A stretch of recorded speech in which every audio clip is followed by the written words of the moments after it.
365일 건강하게 사는 법을 알려드리겠습니다. 건강 365 장원석입니다. 슬픈 일도 없는데 찬바람이 불면은 자신도 모르게 눈물 흘리는 분들 많으시죠. 바로 안구 건조증 때문인데요. 요즘에는 콘택트 렌즈를 자주 착용하거나 스마트폰, 또 컴퓨터 화면을 오래 보는 젊은 층에서도 확산하고 있는 질환입니다. 특히 겨울에는 찬바람이 많이 불고 건조한 날씨가 지속되고요. 또 실내에서도 난방 때문에 습도가 굉장히 낮아지면서 안구 건조를 호소하는 환자가 늘 수밖에 없습니다. 하지만 초기에 별일 아니겠거니 생각하고 그냥 뒀다가는 만성으로 이어질 수 있습니다. 그래서 오늘 이 안구 건조증에 대해서 알아보려고 합니다. 도움 말씀에 안과 전문의 조범진 원장과 함께하겠습니다. 어서 오세요. 네, 안녕하십니까. 네, 안과 전문의 조범진입니다. 오늘은 안구 건조증에 대해서, 안구 건조증의 모든 것에 대해서 우리 자세하고 손쉽게 우리 알려드리도록 하겠습니다. 예.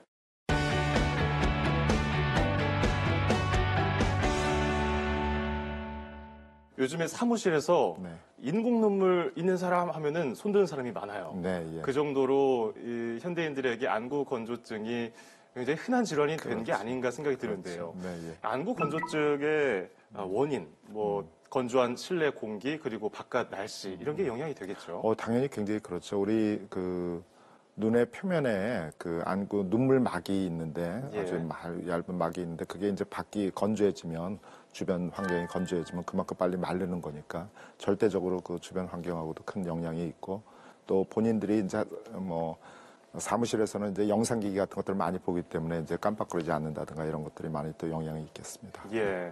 안구 건조증이라는 것은 어떤 질환을 말하는 건가요? 그러니까 우리 눈에는 이제 눈물막이 항상 눈의 그 표면을 덮어줘가지고 그것이 고르게 분포돼 있어야 되는데 그 눈물막이 그 눈물을 구성하는 수분이라든가 이런 것들의 분비가 덜 된다든가 예. 또는 그 분비가 잘 돼 있어도 그게 빨리 마른다든가 그렇게 되면은 이제 두 가지 커다란 원인에 의해서 이제 건조증이 생기게 되는 거죠. 예. 예.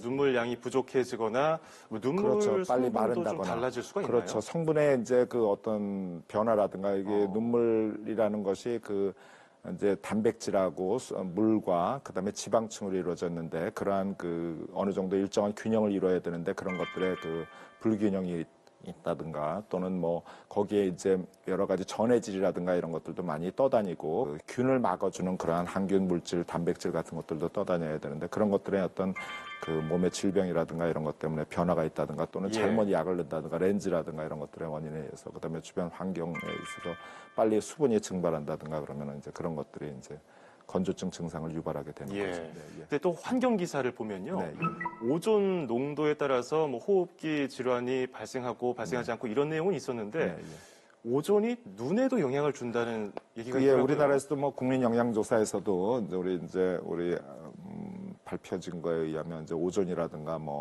이산화황 그런 오염 물질들이 이제 눈에 영향을 주는데 또 미세먼지의 일부 성분만을 봤을 때는 또 그렇지는 않다라고도 나왔는데 그거는 이제 어떻게 보냐에 따라서 이제 차이가 날 수는 있지만 하여튼 분명한 거는 굉장히 대규모 스타일로다 만 몇천 명으로 상대로 한 그런 영양조사에서 보면은 오존 농도하고 이산화황하고 그런 것들이 이제 높아졌을 때 건조증이 더 많이 발생한다라는 그러한 연구 보고는 있습니다. 네. 그렇군요.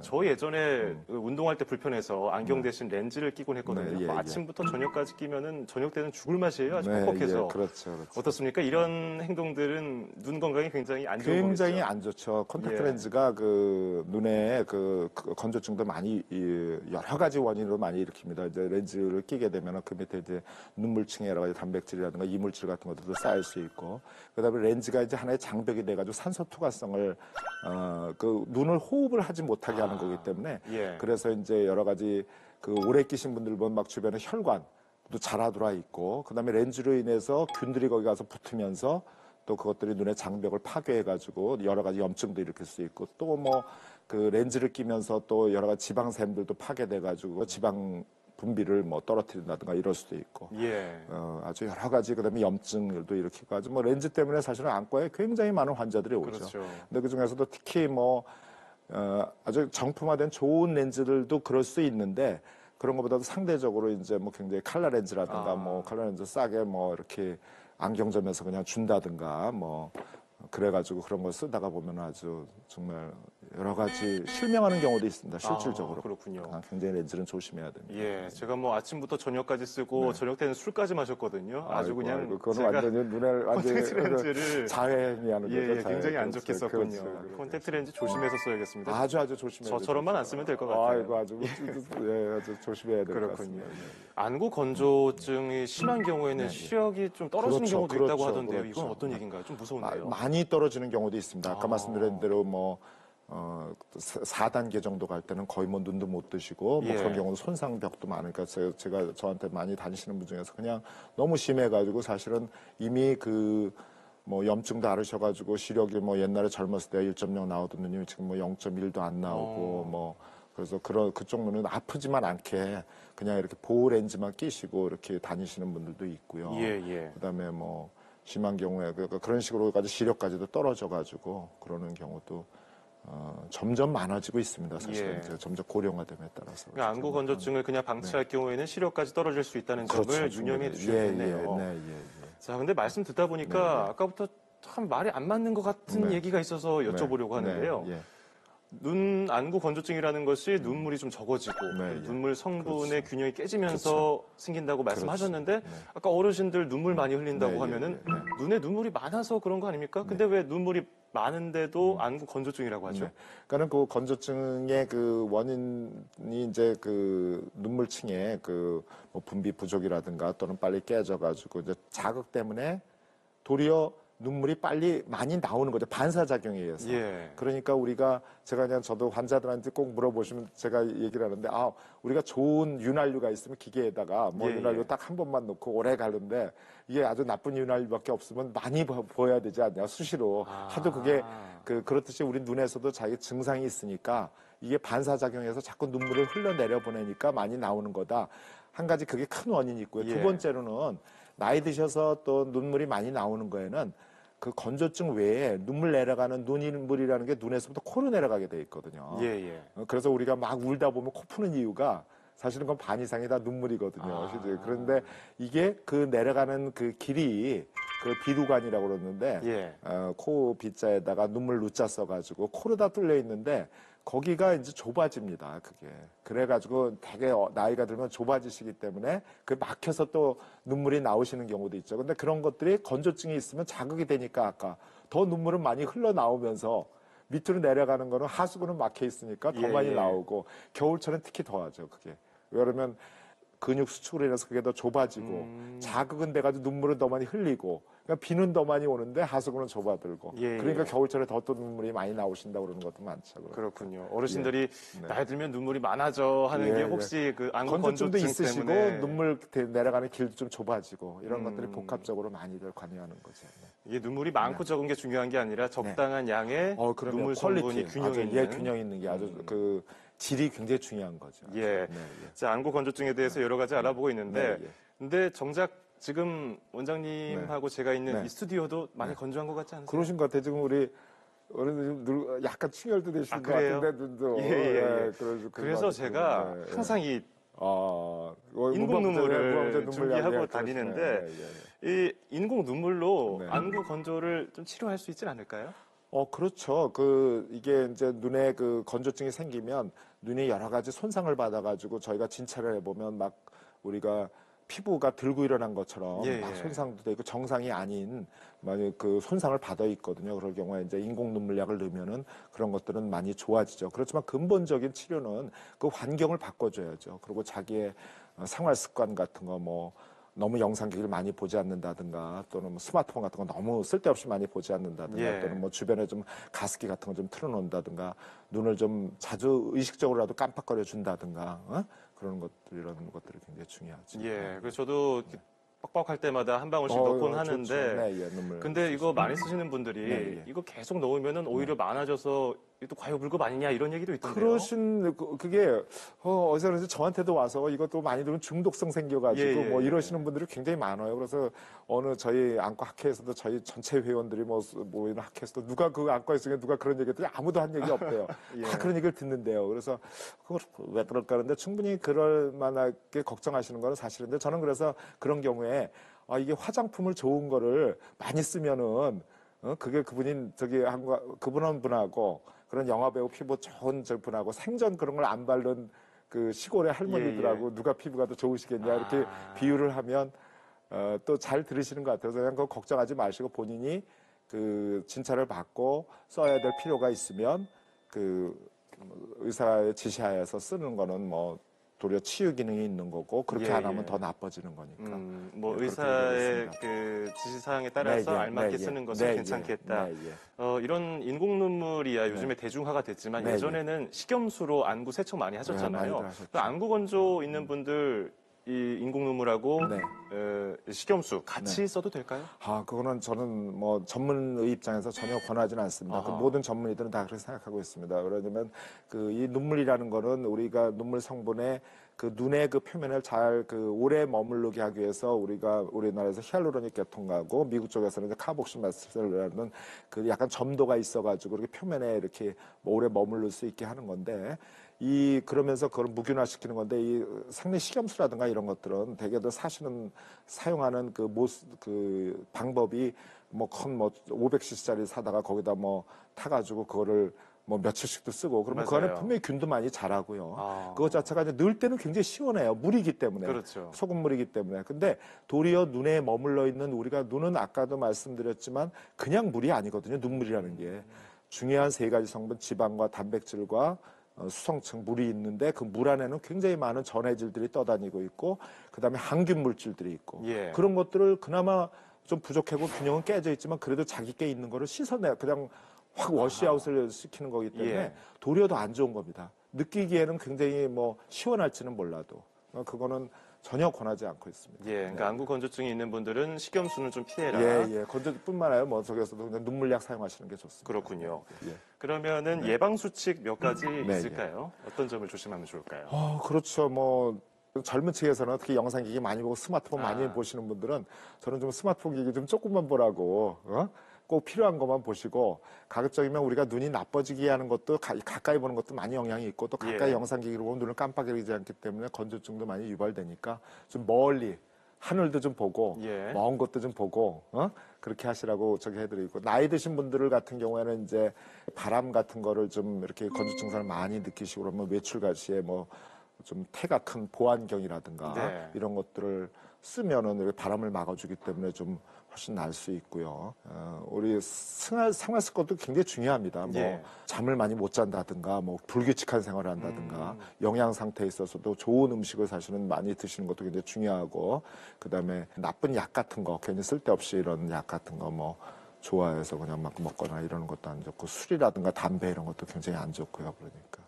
그냥 의사들이 하지 말라는 거는 하지 말라는 거는 다 그러니까 꼭 눈에 좋다는 게 다른 거하고 다를 거 없습니다. 그냥 몸에 다 좋은 것들이 그 영양도 그렇고 뭐 눈의 건강에 있어도 다른 것들하고 비슷하게 같이 뭐 눈의 건강은 요거니까 이렇게 따로 뭐 복잡하게 그렇게 생각하실 거 없이 하지 말라는 것만 하지 마라. 알겠습니다.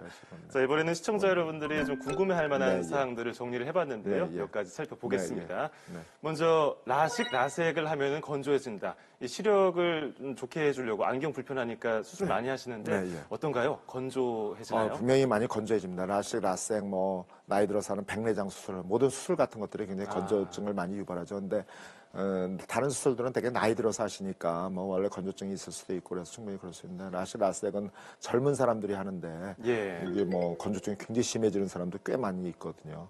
그 원인은 이제 우리가 라식이나 라섹을 하면서 이제 신경이 그 손상이 되면서 그 신경이라는 게 그 안에서 이렇게 여러 가지 그 분비 물질들이라든가 눈의 건강을 유지하게 하는 분비 물질들이 나올 수 있거든요. 그래서 그런 것들이 나오는 거를 일시적으로 차단시켜 주기 때문에 특히 연구에 의하면 3개월에서 6개월, 길게는 1년까지도 건조증 증상이 많이 좀 악화되는 경우가 종종 있죠. 꽤 10명이면 한 뭐 두세 명, 서너 명 뭐 보고에 따라서는 뭐 반 정도까지도 있는데 대개 6개월에서 1년 지나면 라식이나 라섹에 의한 건조증은 다 그거의 영향은 거의 회복은 되는데 워낙에 뭐 우리가 하시는 분들이 그냥 영상기기도 스마트폰도 많이 보고 또 아까 우리 얘기하신 대로 사회자님 얘기하신 대로 뭐 실내 환경에서 예, 이런 예. 건조한 데서 많이 하시기 때문에 그런 그렇죠. 것들이 또 계속 그 연결이 되는 거죠. 예. 그래서. 라식 라섹하신 분들은 조금 더 신경을 그렇죠. 쓰셔야겠고요. 그래서 눈물약을 저희가 꼭 사용하게 하고 있습니다. 예. 네. 자, 두 번째 네, 또 살펴보죠. 인공 눈물을 사용하면 더 심해진다. 사실 미스트라고 해서 피부 촉촉하게 하려고 뿌리고서 더 나중에 건조해지는 것처럼 눈도 그렇지 않을까? 아, 그러게요. 그래서 아마 걱정하시거든요. 근데 그렇지는 않습니다. 아까 예. 말씀드린 대로 이제 본인이 그 건조한 느낌 때문에 눈물약을 사용했더니 뭐 편하게 느껴지고 예. 그다음에 진찰을 받아서 사용하려는 걸 이제 얘기를 들어가지고 그랬으면은 뭐 이걸 사용했다라고 그래가지고 뭐 내성이 생겨가지고 뭐 아하. 그러는 거는 없습니다. 예. 그러니까 뭐 안구 건조증 있는 분들은 참지 충분히, 마시고 인공 눈물을 충분히 쓰셔야겠군요. 사용, 네. 예. 세 번째 질문도 살펴보겠습니다. 네. 눈에 결석이 생기는 것도 안구 건조와 관련이 있다. 일부는 관련이 있을 개연성은 충분히 있습니다. 왜냐하면 결석이라는 것들이 이제 눈에 우리가 진찰을 하다 보면 특히 이제 우리 눈꺼풀, 특히 이제 윗눈꺼풀 쪽에 있는 것들이 문제가 되는데 이렇게 예. 우리가 뒤집어서 보면은 이렇게 단단한 덩어리들 같은 것들이 사실은 결석이라는 게 그 돌은 아니고 돌석자를 쓰지만 그 지방이 뭉친 거거든요. 근데 그런 것들이 튀어나오면 굉장히 이물감을 느낄 수 있거든요. 아하. 그리고 눈물층도 파괴하고 그런 것들이 있는 그 결막의 표면은 고르지가 못해가지고 이 그 눈물층을 파괴하고 눈물층의 그 불균형을 이루는 가능성이 굉장히 높아지는 거죠. 예. 그러니까 그래서 결석이 있는 것이 건조증 증상을 그대로 더 심하게 느끼게 하는 데는 굉장히 커다란 요인이 될 수는 있죠. 그렇군요. 네, 예. 자, 마지막 질문 네, 하나 더 예. 살펴보겠습니다. 눈 세척 제품 요즘에 많이 나왔잖아요. 그러게요. 요새 뭐 용기에 들어서 저도 대고서. TV에서도 봤습니다. 예, 이게 예. 무슨 수입하는 것 같은데. 예. 그래서 이거는 아까 말한 생리 식염수가 도움이 안 되는 것처럼 이것도 그 성분을 제가 좀 조사를 해봤는데 여러 가지 거기에는 그게 이제 오래 보관하기 위해서 거기에 방부제도 뭐 아마 붕산계통의 방부제도 들어있고 뭐 거기 선전에서는 여러 가지 비타민도 섞어가지고 눈에 너무 좋다고 그러는데 전혀 의학적으로는 그거는 도리어 별로 좋을 건 없을 것 같습니다. 그냥 일시적으로 자기가 느끼는 상쾌함 뿐일 건지. 아직까지 저는 권하고 싶지 않습니다. 뭐 눈 건강에 영향을 준다는 도리어 더 나쁜 영향을 줄 수가 있습니다. 그런 연구 결과는 예, 없군요. 예, 예, 알겠습니다. 예. 네, 오늘 안구 건조증 이모저모에 대해서 도움 말씀 주셨는데요. 오늘 잘 들었습니다. 고맙습니다. 감사합니다. 네, 다음은 건강 브리핑 시간입니다. 오늘은 안구 건조증 외에 겨울철에 쉽게 일어날 수 있는 건조증에 대해서 알아보겠습니다. 지금 바로 확인해 보시죠.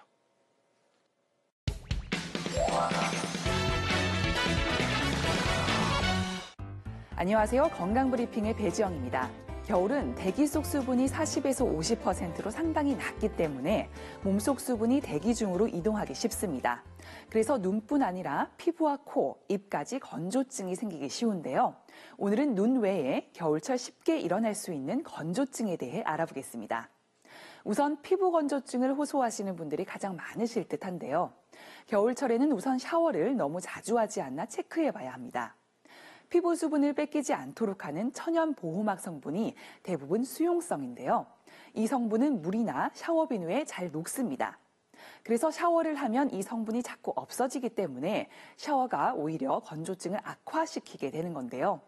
샤워를 꼭 매일 해야 한다면 2, 3일에 한 번 전신 비누 샤워를 하고 매일 하는 샤워에서는 3분 이내로 물로만 헹구고 땀이나 신경 쓰이는 부분만 세정제로 씻는 것이 좋습니다. 또 샤워 후에는 반드시 보습막을 입혀야 하는데요.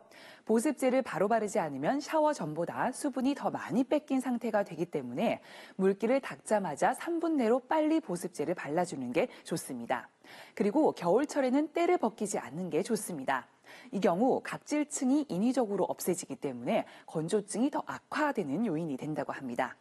다음으로 코 건조증입니다. 이때는 가습이 가장 중요한데요. 기계식 가습보다 수건을 널거나 미니 분수를 설치하는 등의 자연 가습이 효과가 더 좋다고 합니다. 자연 가습은 수분 입자가 작아 방 안 전체의 습도를 골고루 높인다고 하는데요. 그래서 습도는 50에서 60%가 되도록 유지하면 좋습니다. 또 유난히 콧물이 잘 말라붙고 코에 딱지가 잘 생긴다는 사람이 있는데요. 이것은 바로 건조한 환경에서 코 점막의 수분 기능이 떨어진 탓입니다. 코 건조증을 방치하면 가려움과 악취 등이 생기다 결국 점막이 헐어 코피가 날 수 있습니다. 그리고 코가 찝찝해 자주 쑤시는 사람은 코 안의 비중격 쪽에 뚫림 현상이 생길 수 있다고 하는데요. 이런 코 건조증이 있을 때 일반 비염이나 감기 치료약을 쓰면 건조증이 더 심해집니다. 그래서 이때는 치료 약물 대신 생리식염수로 세척을 해서 증상을 완화시켜야 합니다. 그리고 아침, 저녁으로 코 점막에 바셀린을 바르는 것도 좋은 효과를 볼 수 있다고 합니다. 마지막은 구강 건조증입니다. 유난히 겨울에 입이 더 마르는 사람이 있습니다. 심한 경우 입안이 타는 듯한 자결감을 느끼는데요. 이는 수분 부족도 문제지만 호르몬 분비 이상 때문인 경우도 있습니다. 여성 갱년기에 나타나는 대표적인 증상이기도 합니다. 60세 이상에서는 침샘의 기능이 잘 떨어져 생기는데요. 침샘의 기능이 떨어지면 침 분비가 현저히 줄어듭니다. 그래서 수분 증발이 많은 겨울에 이런 증상은 더 심해지는데요. 구강 건조증에는 혀 운동이 도움이 될 수 있습니다. 혀를 앞으로 내밀었다가 왼쪽, 오른쪽, 아래로 움직이면 침샘이 자극돼 침 분비가 원활해집니다. 또 무설탕 껌도 좋은데요. 씹는 것 자체가 침샘을 자극하고 치아 자정작용도 하기 때문입니다. 이렇게 아무리 해도 구강 건조증이 개선되지 않는다면 비염을 의심해 볼 수도 있습니다. 비염과 축농증으로 코가 막히면 입으로 숨을 쉬게 되면서 구강 건조증이 생기는데요. 이런 분들은 코만 잘 치료해도 입마름이 해결될 수 있다고 합니다. 오늘 알려드린 내용 잘 기억하셔서 촉촉한 겨울 보내시기 바랍니다. 이상 건강브리핑이었습니다.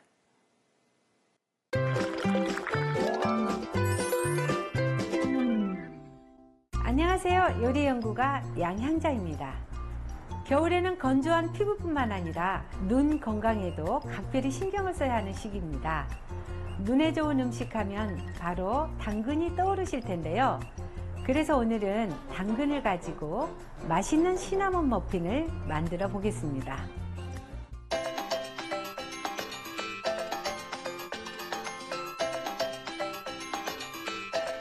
전분가루와 베이킹 파우더, 시나몬 가루를 체에 걸러줍니다. 당근에는 베타카로틴이 많아서 비타민 A가 우리 몸속에 들어가면 변하게 돼서 시력을 아주 좋게 해주거든요. 그래서 당근을 잘게 썰어서 넣어줄 거예요.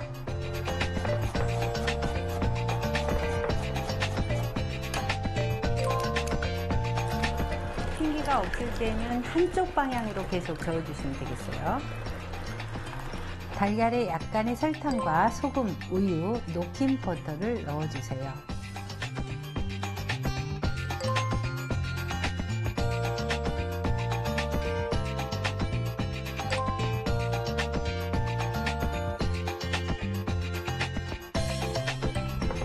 머핀 틀에 3분의 1 정도 담아주세요.